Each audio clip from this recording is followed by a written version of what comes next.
नाम से और जन्म तिथि से क्या गणनाएं की जा सकती हैं? ज्योतिष कितनी सटीक गणनाएं? पहले कुंडली बनती है, उसके बाद उस कुंडली के हिसाब से व्यक्ति का जन्म होता है। अमीर बनने के कौन से योग किसी कुंडली में देखे जाते हैं? तो मनी के लिए क्या चाहिए कि हस्बैंड को अपनी वाइफ के ना ये चीक्स थोड़ी सी पहले करते ना गुगली उगली उश वैसे करना चाहिए। अच्छा, क्योंकि इससे ना मनी अट्रैक्ट होती है। क्या ऐसी चीजें हैं जो घर में रखी जा सकती हैं कि राहु जो है वो एक लेवल पे बैलेंस रहे? वॉशरूम जो है हमारा इस तरीके से हमें क्लीन करके रखना चाहिए जैसे हमारा रूम होता है। तो शनि ग्रह जो है क्या वो वाकई इतना उससे डरने की जरूरत है या उसका कोई और पहलू भी है जिसे हम समझ सकते हैं? लेकिन शनिदेव जो है सबसे अच्छे प्लेनेट है क्योंकि वो कर्मों के देवता हैं। जैसे कर्म करेंगे हम उनका फल उन्होंने देना है।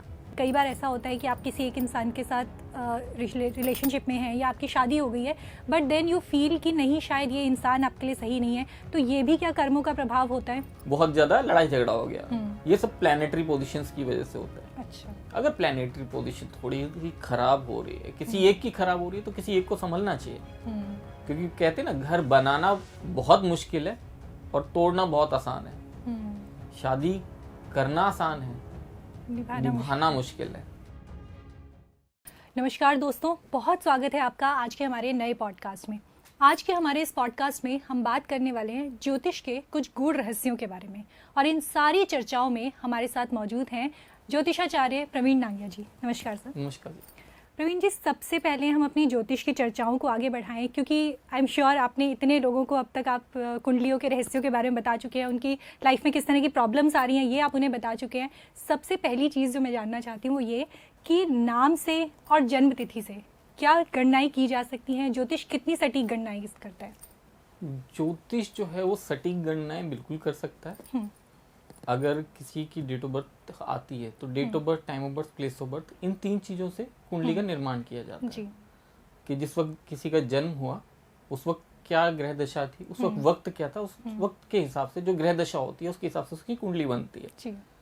जो मुझे समझाया मेरे बड़े बूढ़ों ने, वो ये समझाया था कि कुंडली ऐसे नहीं बनती कि जब किसी का जन्म हुआ तो उसकी उस टाइम के हिसाब से, पर्टिकुलर उस टाइम के हिसाब से कुंडली बनी।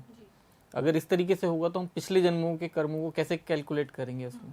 तो पहले कुंडली बनती है, उसके बाद उस कुंडली के हिसाब से व्यक्ति का जन्म होता है।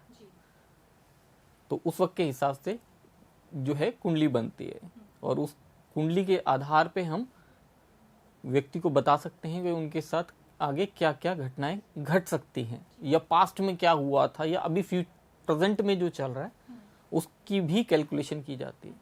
प्रवीण जी, इसी तर्ज पर अगला क्वेश्चन मैं आपसे ये जानना चाहूँगी कि कई बार ऐसा होता है कि हम तो अपना कर्म किए जा रहे हैं, हम अपना काम किए जा रहे हैं, लेकिन कुछ लोग हैं जो आपकी सक्सेस से नहीं जलते होंगे या जो आपकी खुशियों से नहीं खुश होंगे। तो ऐसे में लोग अगर किसी तरह की चीज़ें आपके ऊपर कर रहे हैं, नज़र लग रही है, तो नज़र दोष को कम करने के लिए या नज़र दोष से खुद को बचाने के लिए एक इंसान क्या कर सकता है? देखिए, नज़र दोष से बचाने के लिए आप कुछ नहीं कर सकते, लेकिन नज़र अगर लग जाए तो उसको उतारने के लिए आप बहुत कुछ कर सकते हैं। पहले के टाइम पे क्या करते थे, तो मिर्च वगैरह यूज़ करते थे, कई जगह बाती का यूज़ करते हैं। आजकल क्या होता है, बहुत सिंपल वे में अगर हम करना चाहें तो नमक लेके, जो घर में हम नमक यूज़ कर रहे हो, राइट हैंड में 1 चम्मच नमक लेंगे, 9 टाइम एंटी क्लॉकवाइज अपने सर से वारेंगे और उसे ले जाके टॉयलेट में फ्लश कर देंगे। नमक कोई भी हो सकता है? नमक कोई भी हो सकता है, घर में जो हम यूज़ कर रहे हैं नॉर्मल वो नमक। ठीक है। इससे नज़र जो है बहुत तेजी से जो है ठीक हो जाती है, एकदम से इसका इंस्टेंट फर्क पड़ता है। और ये खुद किया जा सकता है या किसी और को आपके लिए करना होगा? आप चाहें तो खुद कर सकते हैं, आप चाहें किसी और से करवा सकते हैं, और डे और नाइट का इसमें कोई फर्क नहीं पड़ता। अच्छा, किसी भी टाइम दिन किसी भी टाइम कर सकते हैं, किसी भी दिन किया जा सकता है। जैसे छोटे बच्चे होते हैं, छोटे बच्चे जो है रोते तो बोलते हैं लोग नजर लग गई है। किसकी नजर लगती है उससे बच्चे को बता सकते हैं? बच्चे को तो किसी की भी लग सकती है। बच्चे को सबसे ज्यादा नजर उसकी माँ की लगती है। अच्छा, ठीक है, क्योंकि माँ उसको ना लगातार देखती रहती है, आज इसने ये एक्टिविटी की, आज ये एक्टिविटी की, खुद ही खुश होती रहती है, तो वो बच्चे को नजर बहुत जल्दी लगती है। अगर बच्चे को नजर लग रही है ना, तो सेम नमक राइट हैंड में लेके 9 टाइम एंटी क्लॉकवाइज उसके सर से वार के टॉयलेट में फ्लश कर देंगे। जितनी देर में वो टॉयलेट में फ्लश करके आएंगे ना, बच्चे को देखेंगे एकदम से इंस्टेंट फर्क पड़ा हुआ होगा। अच्छा, तो अब हमने बात करी नज़र के बारे में कि नज़र से खुद को कैसे बचाया जा सकता है। एक चीज़ और है कि जब घरों में काफ़ी लोग जो रह रहे होते हैं वो कई बार ये कंप्लेन करते हैं, कई बार उनके ये सवाल होते हैं कि घर में कुछ मिसिंग लगता है या घर में कुछ डिस्टर्बेंस फील होती है। जब से इस घर में शिफ्ट हुए हैं, घर में लड़ाइयाँ होनी शुरू हो गई हैं या दो लोगों के बीच में आपसी संबंध ठीक नहीं हो रहे हैं। ये किस तरह की चीज़ें होती हैं, ये किस तरह से लोगों को परेशान करती हैं? देखिए, अगर लगता है कि कुछ नेगेटिव है, ठीक है, मैं जहाँ तक समझ रहा हूँ आपने वही प्रश्न किया कि कुछ अगर नेगेटिव है, कांच का एक ग्लास लेना है, एक ग्लास भर के पानी से 1 चम्मच नमक डालेंगे, नमक उसमें घोल लेंगे, 1 लौंग डालेंगे उसमें फूल वाला, 1 नींबू भी साबुत उसके अंदर, नींबू और लौंग दोनों उस पानी के अंदर डिप कर देंगे, पूरे घर में उस ग्लास को लेके मूव करेंगे, खास करके कॉर्नर्स में जरूर लेके जाएंगे और फिर उसके बाद उस ग्लास को घर में साउथ वेस्ट डायरेक्शन में रख देंगे और उसके नीचे एक रेड कलर का पेपर रखेंगे। अगर कुछ नेगेटिव होगा तो सबसे पहले इसके जो सिम्टम आते हैं, नींबू जो है वो पानी से हल्का होता है, लौंग पानी से हल्का होता है, वो नीचे चले जाएंगे। नहीं तो उसके पानी के अंदर बदबू आएगी बहुत ज़्यादा, पानी खराब भी हो सकता है और पानी उसमें से ख़त्म भी हो सकता है अपने आप। अगर ऐसा कोई सिम्टम नज़र आता है तो इसका मतलब कुछ नेगेटिव है, कुछ नेगेटिव है। अगर लगता है कि कुछ नेगेटिव है घर में, पता चल गया आपको, तो आपने नमक लेना है अपने हाथ में, एक चम्मच नमक लेंगे हाथ में, पूरे घर में लेके मूव करेंगे और उस नमक को ले जाके टॉयलेट में फ्लश कर देंगे। जो रेमेडी हमने नज़र उतारने के लिए यूज़ करी, वही रेमेडी घर के लिए भी की जा सकती है। घर के लिए की जाती है नज़र उतारने के लिए। और वो नींबू जो है तकरीबन 1 हफ्ते के लिए अपने घर में साउथ वेस्ट डायरेक्शन में रखा रहने देंगे, 1 हफ्ते बाद उसको फेंक देंगे। और ये किसी भी दिन किया जा सकता है, मतलब किसी भी दिन इसको शुरू कर सकता है इंसान? ठीक है। तो प्रवीण जी, अब क्योंकि हम परेशानियों की ही बात कर रहे हैं, तो लाइफ में जो छोटी छोटी परेशानियां हमारी आ रही होती है, यूजुअली लोगों को जॉब में बहुत परेशानी होती है कि या तो आपका काम एक्नॉलेज नहीं हो रहा है, एक्नॉलेज हो रहा है तो प्रमोशन नहीं मिल पा रहा है, जॉब सेटिस्फैक्शन नहीं है। इस तरह के लोगों के लिए उन्हें किस तरह की रेमेडीज़ करनी चाहिए कि जो जॉब की सेटलमेंट है, जॉब की स्टेबिलिटी है, वो उन्हें मिल जाए? देखिए, इस कंडीशन में क्या होता है कि अगर सूर्य की कंडीशन जो है कुंडली में अगर ठीक नहीं है तो उस वक्त ये परेशानियां जो हैं वो आती हैं। इसके लिए क्या करना है, देसी घी लेना है थोड़ा सा, अपने हाथ में ये वाली फिंगर जो आती है हमारी, इसके ये जो एरिया होता है, इस एरिया पे 1-2 बूंद देसी घी की लगाएंगे, गाय का घी का होना चाहिए, और अपने थंब से उसको थोड़ी देर के लिए पुश रगड़ेंगे और सूर्य का मंत्र बोलेंगे, ओम सूर्याय नमः, ओम गृहिणी सूर्याय नमः, जो भी मंत्र आपको आता है। और ये मॉर्निंग में तकरीबन 6 बजे के करीब करना है, 6 से 6:30 बजे डेली, 2-3 मिनट के लिए दोनों हाथों में। पे बैठना जरूरी है? नहीं, अपने बेड पे बैठ के भी कर सकते हैं। ठीक है, दोनों हाथ में करना है। ये जो सूर्य की फिंगर होती है हमारी, इसका ये सूर्य की फिंगर होती है, इसमें ये जो एरिया आता है ये हम इसको पर्वत बोलते हैं। ठीक है, तो ये पर्वत जो है हमारी कंडीशन बताता है प्लैनेटरी कि इस वक्त हमारी सूर्य की कंडीशन जो है हमारी कुंडली में ठीक नहीं है। इसको करने से सूर्य की कंडीशन जो है वो कुंडली में अच्छी हो जाएगी। अगर कोई गवर्नमेंट जॉब के लिए ट्राई कर रहा है, उसकी गवर्नमेंट जॉब आराम से लगेगी। अगर किसी काम को कर रहे हैं, हमें क्रेडिट नहीं मिल रहा उस चीज़ का, काम हम कर रहे हैं चाहे घर में या ऑफिस में, उसका क्रेडिट हमें नहीं मिलता, किसी और को मिल जाता है, तो इसका मतलब है हमारा सूर्य जो वो ठीक कंडीशन में नहीं है। ऐसा करने से सूर्य की कंडीशन अच्छी होगी कुंडली में, और हमें हमारे कामों का क्रेडिट मिलना स्टार्ट होगा, हमारे जॉब में हमें अच्छा अपॉर्चुनिटीज़ अच्छी आएंगी। अगर हम गवर्नमेंट जॉब के लिए अप्लाई कर रहे हैं, ट्राई कर रहे हैं, तो उसमें भी हमें इसमें सक्सेस मिलेगी। ओके, तो प्रवीण जी, हमने जॉब्स की बात कर ली, अब स्टूडेंट्स की तरफ चलते हैं कि स्टूडेंट्स को जो पढ़ाई में फोकस नहीं कर पा रहे और पेरेंट्स बहुत परेशान रहते हैं कि बच्चा पढ़ता नहीं है, पढ़ता है तो याद नहीं होता है या इसका ध्यान ही नहीं लगता है। इस तरह की चीज़ों में बच्चे के लिए कौन सी रेमेडीज़ हैं जो या पेरेंट्स कर सकते हैं या बच्चा खुद कर सकता है? 2 हरी इलायची उसकी स्टडी टेबल पे होनी चाहिए, जब सूख जाए उसको बदल दीजिए। और बच्चे को डेली सरस्वती वंदना सुनानी चाहिए, 2-3 मिनट की होती है। अगर नहीं आती है आपको या बुक नहीं मिलती तो इसके यूट्यूब पे भी सर्च कर सकते हैं। बच्चा वो डेली सुनेगा, बच्चे का कंसंट्रेशन पावर जो है वो बढ़ेगी और वो अच्छे से काम कर पाएगा। तो बच्चों के लिए हमने कर लिया है, लेकिन कोई पर्टिकुलर डायरेक्शन भी है जहाँ बैठ के अगर वो पढ़ते हैं या जहाँ उनका फेस होता है उससे उनको ज़्यादा फायदा हो सकता है? ईस्ट डायरेक्शन में फेस करके पढ़ना चाहिए। ओके, ठीक है। तो बच्चों के बारे में ये हो चुका है। एक चीज़ है जो इमोशंस हैं, इमोशंस हर किसी के ऊपर नीचे होते रहते हैं। बोला जाता है कि मून की तरह आपके इमोशंस बदलते रहते हैं, कि 15 दिन वो बहुत हाई रहते हैं, 15 दिन वो लो हो जाते हैं। ऐसे केसेस में जब इंसान अपने इमोशंस को नहीं समझ पा रहा है, इमोशंस को कंट्रोल नहीं कर पाता है, उनके लिए किस तरह की रेमेडीज़ हो सकती हैं? उनको जो रेमेडी हम बताते हैं, उनको यही बताते हैं कि मंदिर जाएं और शिवलिंग पे जल अर्पित करें।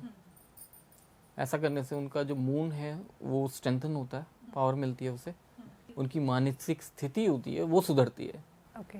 और ये जो है ये कोई भी इंसान कभी भी कर सकता है, या इसके लिए पर्टिकुलर दिनों का ध्यान रखना चाहिए, या भगवान शिव को कभी भी प्रसन्न किया जा सकता है? देखिए, भगवान शिव को तो कभी प्रसन्न किया जा सकता है, भोलेनाथ है वो, है ना।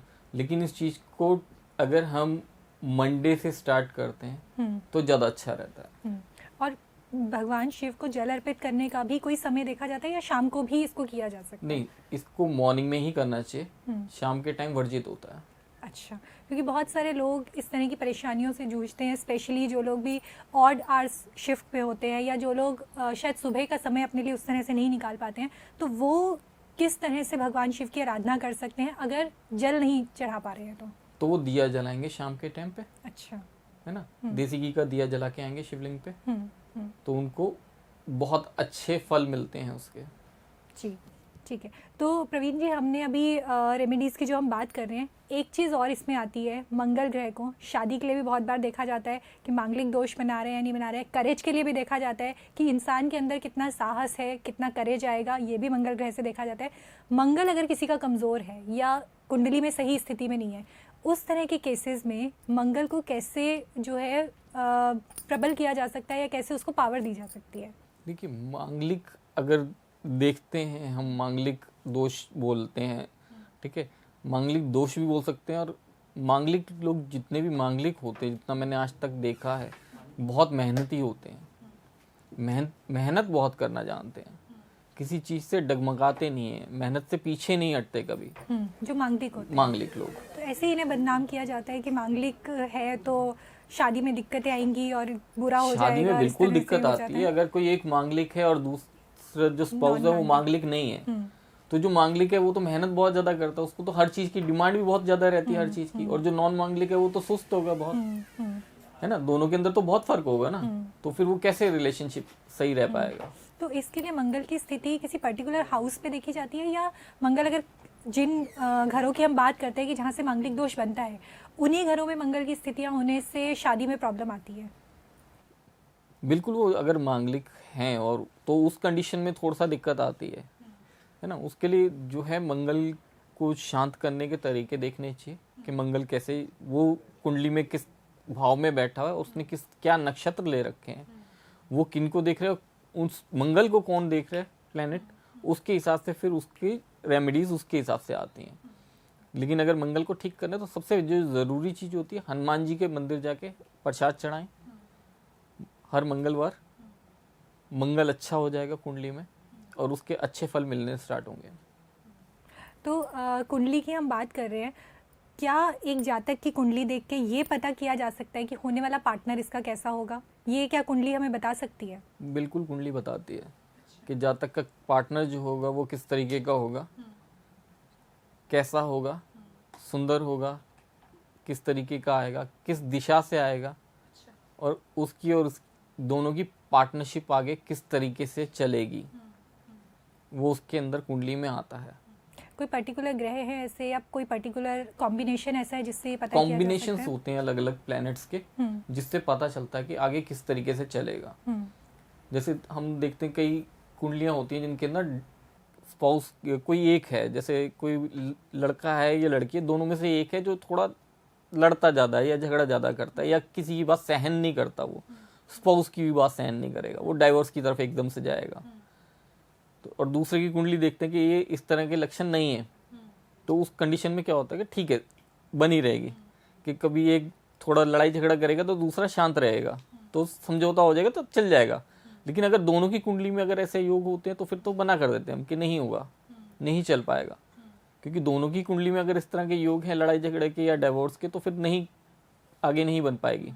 क्योंकि एक लड़ाई झगड़ा करेगा तो दूसरा तो पहले ही तैयार बैठा है, बिल्कुल। वो बोलेगा मैं कल डिवोर्स देता हूँ, तो कल नहीं आज दे दे। जी। तो उस चीज़ का तो फर्क देखने को वो कुंडली से पता चल जाता है। तो ये किसी एक की कुंडली से भी पता किया जा सकता है? एक की कुंडली से बिल्कुल पता किया जा सकता है, लेकिन और अच्छे से गहन अगर देखना हो तो फिर दोनों की कुंडली देखनी पड़ती है। जी। तो प्रवीण जी, अब क्योंकि आपने फेस रीडिंग के बीच में बात की थी, क्या हम फेस रीडिंग के थ्रू ये जान सकते हैं कि किसका कौन सा प्लैनेट जो है वो मजबूत है, या किस तरह के प्लैनेट जो है उसकी लाइफ को, उसकी पर्सनालिटी को इम्पैक्ट करते हैं या उनको लीड करते हैं? ये क्या फेस रीडिंग के थ्रू पता किया जा बिल्कुल, सकता है? बहुत कुछ पता चल जाता है। अच्छा, तो अगर आप अगर हमें कुछ चीज़ें बता सकें कि अगर किसी की कुंडली में या किसी के फेस से क्या ये पता किया जा सकता है कि सूर्य इसका किस तरह का है, चंद्रमा किस तरह का है, किस तरह के लक्षण ये होते हैं? बिल्कुल पता चल जाता है, आराम से पता चलता है, इससे बहुत आराम से पता चलता है। अगर किसी के माथे पे चोट का निशान है, ठीक है, जी। तो ये तकरीबन उनको छोटी उम्र में लगा होता है, 12-14 साल की उम्र में। ठीक है। आपके है निशान, कब लगा था? पता नहीं, याद नहीं। छोटे थे, ठीक है। इसका मतलब आप कुंडली से मांगलिक हैं।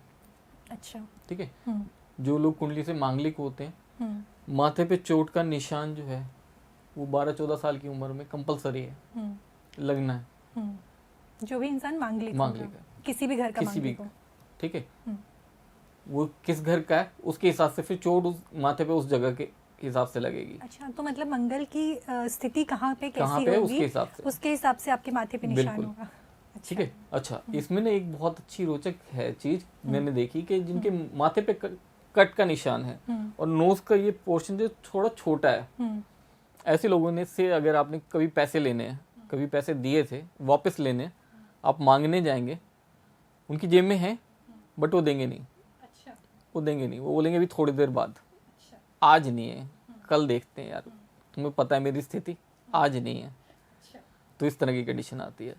नोज का अगर पोर्शन देखते हैं ना, नोज जिनकी छोटा होता है ये पोर्शन, बहुत कंजूस होते हैं, ठीक है, मतलब पैसा बहुत मुश्किल से निकलता है, बचत करना जानते हैं कि बचत कैसे करनी है। जिनका ये पोर्शन थोड़ा बड़ा होता है ना, बहुत खर्चीले होते हैं। अच्छा। बहुत खर्चीले होते हैं, है ना, पैसा रुकता नहीं है हाथ में, पैसा नहीं रुकेगा। ये पोर्शन जो है नाक का, जिनको थोड़ा चौड़ा होता है, लीडरशिप क्वालिटी बड़ी अच्छी होती है, लीडरशिप क्वालिटी बहुत अच्छी होगी। ऐसे लोगों को लीड जरूर करना चाहिए। ऐसे लोगों को ना किसी एक सिंगल बंदे के सामने बैठा दो या 100 लोगों के सामने बैठा दो, सबको लीड कर लेंगे और बहुत अच्छे से करेंगे, ठीक है। उसके बाद क्या फर्क आता है, आईब्रोज, जिनकी आईब्रोज जो है वो थिक होती हैं, थोड़ी मोटी होती हैं, ऐसे लोग कुछ भी सामान लेना होता है, कुछ भी परचेज करना होता है, तो उसमें ना पूछताछ बहुत करते हैं। अच्छा। ठीक है।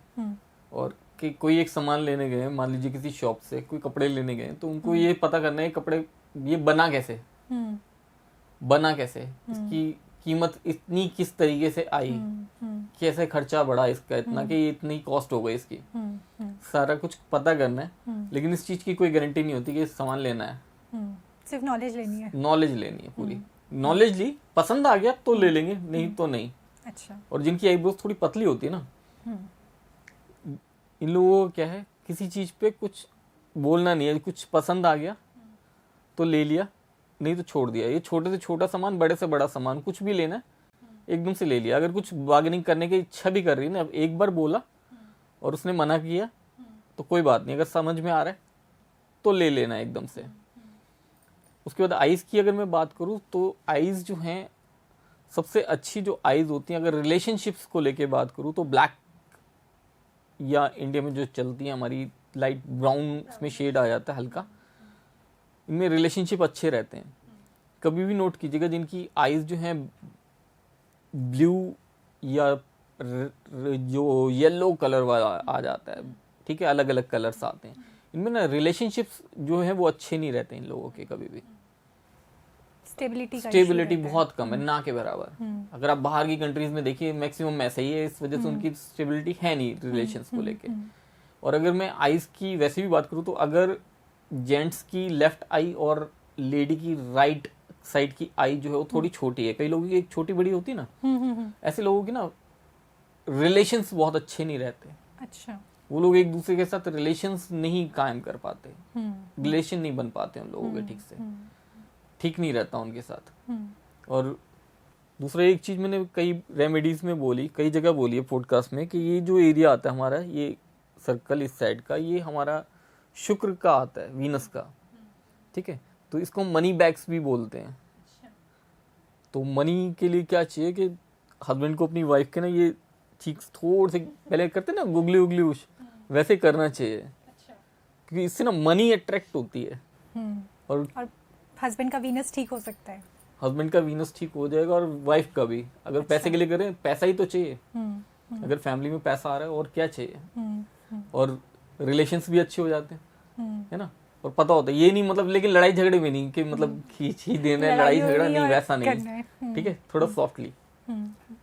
तो और तिलों का भी क्या चेहरे पे कोई खास महत्व देखा जाता है? जैसे एक तो आपने बता ही दिया है, बट इसके अलावा और भी कोई ऐसा स्पेस है या कोई ऐसी जगह है जहाँ पे तिल होने से आप ये कह सकते हैं कि सामने वाला जो इंसान है वो भाग्यशाली है या वो थोड़ा सा अनलकी है, दोनों केसेस में? तिल अगर नोज पे है, या नोज के लेफ्ट राइट में, या फिर गर्दन में, बहुत अच्छा इम्पैक्ट आता है उसका, बहुत अच्छा इम्पैक्ट आता है। अगर गर्ल्स के राइट हैंड साइड में और बॉयज़ के लेफ्ट साइड में है, तो ऐसे बॉयज़ भी जिनका लेफ्ट साइड में है, उनकी शादी जब होती है तो वो शादी के बाद एकदम से उनका भाग्य बदल जाता है। तो उस चीज़ का बहुत अच्छा इम्पैक्ट आता है। एंड सेम फॉर लड़कियां अगर उनके राइट साइड पे, लड़कियों के राइट साइड में। ओके, ठीक। तो इस चीज़ का बहुत फर्क आता है जी। तो प्रवीण जी, हमने अभी तिलों के ऊपर बात करी, हमने थोड़े से समझने की कोशिश करी कि कहाँ कहाँ पे कौन कौन सी एरियाज़ हैं या कौन कौन से छोटे छोटे निशान हैं जिनके थ्रू हम ये पता कर सकते हैं। अब एक चीज़ और है कि जो मैंने पीछे भी आपसे पूछा एक सवाल, कि नज़र दोष या इस तरह की चीज़ें लोग बहुत ज़्यादा फेस करते हैं, नेगेटिविटी बहुत ज़्यादा फेस करते हैं। अपने आसपास कई बार होता है कि ये बोला जाता है कि शायद ऑरा उतना क्लीन नहीं है, या आप एक अपने आप को एक बंधा हुआ महसूस करते हैं चीज़ों में।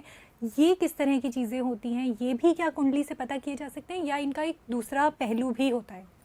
बिल्कुल, ये कुंडली से पता की जा सकती हैं। अच्छा। ऑरा क्या होता है? ऑरा होता है हमारा, जो हमारी कुंडली की महादशा चल रही होती है, अंतरदशा चल रही होती है, प्रत्यंतर दशा चल रही होती है, वो हमारा ऑरा होता है। अच्छा।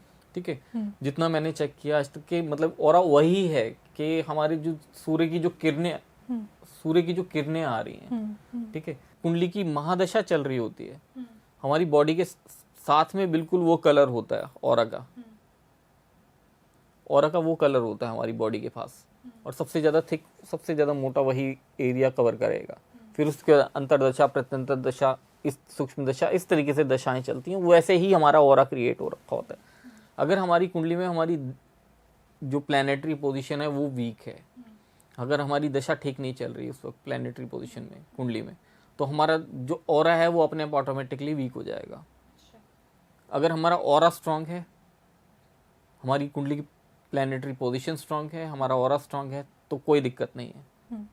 तो जैसे अभी हमने ऑरा की बात करी, अब कई बार ऐसा होता है कि आप किसी नेगेटिव चीज़ के इन्फ्लुएंस में हैं, नेगेटिव एनर्जी के इन्फ्लुएंस में हैं, तो ऐसे केसेस में क्या ये कुंडली से एक तो चीज़ है कि पता की जा सकती है या नहीं की जा सकती है, और दूसरी बात ये कि अगर इस तरह के इन्फ्लुएंस में कोई इंसान आ गया है तो फिर उसे किस तरह की एक बेसिक लेवल के रेमेडीज़ हैं या किस तरह की भक्ति है जो वो कर सकता है जिससे वो खुद को प्रोटेक्ट कर सकता है? क्योंकि जब तक किसी और के पास जाएगा मदद के लिए, उससे पहले वो क्या अपने लिए एक प्रिकॉशनरी स्टेप ले सकता है?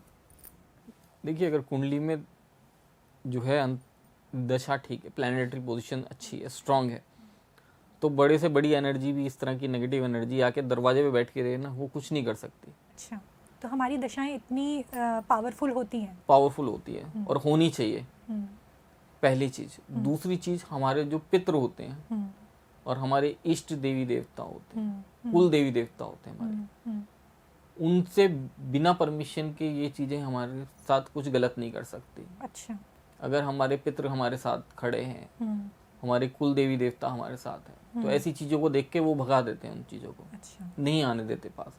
लेकिन अगर हम उनका ध्यान ही नहीं रख रहे, ठीक है, अभी पितृपक्ष निकला, पितृपक्ष में लोग, कई लोगों से बात हुई, वो लोग बोलते हैं हम नहीं करते, हमारे बड़े बूढ़े नहीं किया करते थे, हम भी नहीं करते।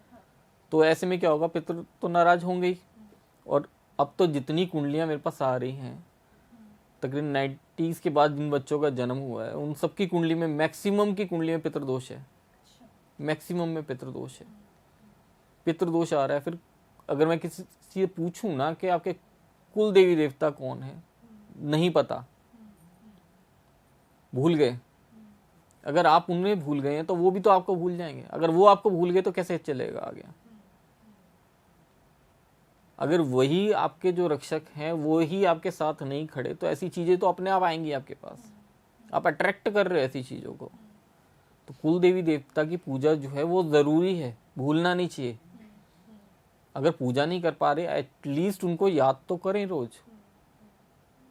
हम लोग नहीं करते, कुल देवी देवता को पता भी नहीं है लोगों को, अब भूल गए हैं सब। अपने पितरों को भी धीरे धीरे भूलते चले जा रहे हैं।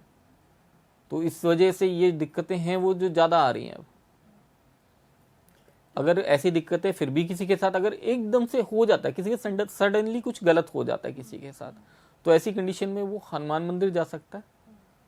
हनुमान मंदिर जाएं और प्रसाद चढ़ाएं हनुमान जी को, और उनके दाएं चरण से लेके टीका अपने माथे पे लगाएंगे, रिलीफ मिलेगा उन्हें। तो प्रवीण जी, एक चीज़ मैं इसमें जानना चाहती हूँ जो कि अब बहुत ज़्यादा इम्पॉर्टेंट भी हो जाती है उन लोगों के लिए, स्पेशली जो यंग जनरेशन है। जैसा आपने भी बोला कि कुल देवी देवताओं के बारे में लोगों को नहीं पता है, इष्ट के बारे में लोगों को नहीं पता है, या पितरों के बारे में भी अब बहुत सारा नहीं पता है लोगों को। यूजुअली न्यूक्लियर फैमिली भी रीज़न है कि आप सिर्फ अपने इमीडिएट जो भी आपके एंसेस्टर्स हैं आप उनको जानते हैं, बट उससे पीछे कितने रहे हैं, कौन है, वो नहीं जानते हैं। अब ऐसे केसेस में जब आप अपने इष्ट को नहीं जानते हैं, आप अपने देवी देवताओं को नहीं जानते हैं, इस केस में किस तरह से लोग उनको पूछ सकते हैं या उनका नाम ले सकते हैं, या मतलब क्या ऐसी चीज़ है जिससे उनको याद किया जा सकता है? क्योंकि नाम तो हमें नहीं पता, या कौन है ये नहीं पता कि शिव जी है, हनुमान जी है, माँ दुर्गा है या विष्णु जी हैं, ये तो नहीं पता है। लेकिन कुल देवता को अगर याद करना है तो वो किस तरह से याद किया जा सकता है? इष्ट देवी देवता में मान सकते हैं आप, ठीक है, कि कोई हनुमान जी की पूजा कर रहा है, कोई जो सरस्वती माता की पूजा कर रहा है, वो कुंडली से पता चल जाता है इष्ट किसकी पूजा कर सकते हैं। लेकिन कुल देवी देवता की अगर मैं बात करूं, कुल देवी देवता तो पहले चलता था कि 2, 4, 5 गांव होते थे मैक्सिमम, उनके होते थे। हर 2, 4, 5 गांव बाद अलग कुल देवी देवता है, वो तो अलग अलग आ जाते हैं। तो उनका पता तो आपको आपके गांव से पता चल सकता है, आपके बड़े बूढ़ों से पूछेंगे उनसे पता चल जाएगा।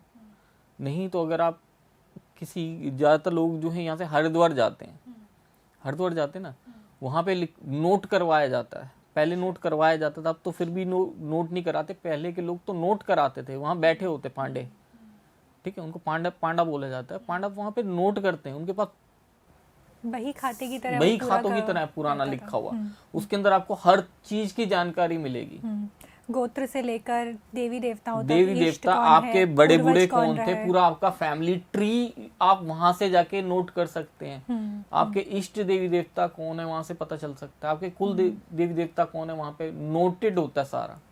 पता तो कीजिए, पता सब कुछ चलेगा, लेकिन टाइम किसी के पास नहीं है ना पता करने का। परेशानी जब तक नहीं आती है तब तक इंसान सोल्यूशन भी नहीं ढूंढना चाहता है। नहीं, ये भी परेशानी आती है लेकिन सॉल्यूशन भी पता किस तरह का ढूंढना चाहते हैं। उसके अंदर भी अपने लिए लिबर्टी ढूंढते हैं। उसके अंदर भी लोग लिबर्टी ढूंढते हैं। उनको बोला जाता है, बताता हूँ कोई रेमेडी, तो बोलेंगे हम ऐसा नहीं कर सकते, इसको इस तरीके से किया जा सकता है। उसके अंदर भी उनको लिबर्टी चाहिए। परेशानी बड़ी है, वो बोलते हैं नहीं परेशानी बहुत बड़ी है, हमारे लिए तो ये जीने मरने का सवाल है। लेकिन रेमेडी में, उपाय में या पूजा पाठ में उनको उसके अंदर लिबर्टी चाहिए। अगर यहाँ से हरिद्वार जाएंगे, ठीक है 2-3 घंटे का रास्ता है, चले जाइए आराम से, एक ही दिन लगेगा ना आने जाने में, वहां पे ढूंढने में, पता करने में। पता भी करके आ जाएंगे, दर्शन भी कराएंगे, स्नान भी कराएंगे, गंगा स्नान, कुछ पुण्य भी मिलेंगे और आगे की परेशानियों का सॉल्यूशन भी मिल जाएगा। तो एक दिन में पता कर सकते हैं ना। तो प्रवीण जी, अभी हमारे आज के इस पूरे पॉडकास्ट में आपने बहुत सारी चीज़ों के बारे में हमें बताया। आपने कुंडली के बारे में बताया, आपने फेस रीडिंग करके या फेस देखकर किस तरह की चीज़ों को समझा जा सकता है, और किस तरह से अपने एंसेस्टर्स को, अपने डेटीज़ को, अपने कुल देवी देवता को याद रखकर हम अपनी लाइफ को ईजी कर सकते हैं, आपने बताया। एक आखिरी चीज़ जो आप अपने दर्शकों के लिए कहना चाहें यहाँ पे? कुछ भी करें, बहुत अच्छे से करें, अपने कर्म अच्छे रखें, और जो चीज़ें बताई गई हैं उनको फॉलो ज़रूर करें। और आप सबसे एक विनती है, जय श्री राम का नारा एक बार कमेंट ज़रूर करें, क्योंकि श्री राम साथ में रहेंगे। अभी दिवाली भी आने वाली है। श्री राम का आशीर्वाद सब पे बना रहे। जय श्री राम। जय श्री राम। अगर आप ये वीडियो YouTube पर देख रहे हैं तो हमारे चैनल को सब्सक्राइब कर बेल आइकन दबाएं और Facebook पर देख रहे हैं तो हमारे पेज को लाइक करें। 8 मिलियन प्लस सब्सक्राइबर, आपके इस भरोसे के लिए बहुत धन्यवाद।